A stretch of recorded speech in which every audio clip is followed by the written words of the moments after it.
জুমার দিনে মুসলিমদের একটা কাজ কমন, সেটা হলো গোশতের দোকানে দাঁড়িয়ে গরুর গোশত কেনা।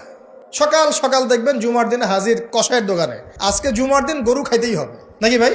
কথাটা কি ঠিক না ঠিক? দেখবেন শহরের যতগুলো কসাইখানা আছে সকাল সকাল হাজির, জুমার দিন গোশত খাইতে হয়। অথচ জুমার দিনটা এত ইম্পর্টেন্ট, এই দিনে দোয়া কবুল হয়।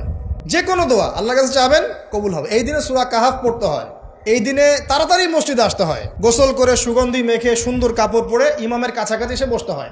তাহলে প্রত্যেক কদমে 1 বছরের রোজা, 1 বছরের তাহাজ্জুদের নেকি হয়। তো জুমার দিন খুবই ইম্পর্টেন্ট।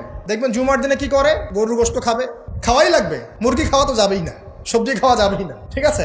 তারপরে স্ত্রী সন্তান বউ বাচ্চাকে নিয়ে সকাল সকাল বের হয়ে চলে গেলাম, সারা বিকেল ঘুরতেছি, রাত্রে ঘুরতেছি, সন্ধ্যায় ঘুরতেছি। মানে ওই দিনটা দেখবেন গান বাজনা, পার্টি, এই বিয়ের অনুষ্ঠান, এই জন্মদিন, এই ওরিয়েন্টেশন, এই অমুক তমুক সব জুমার দিনে।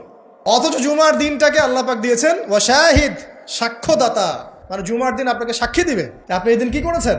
জুমার দিনের কাজগুলো পড়ে নেবেন বই থেকে। আল্লাহ পাক তৌফিক দান করুন, আমিন।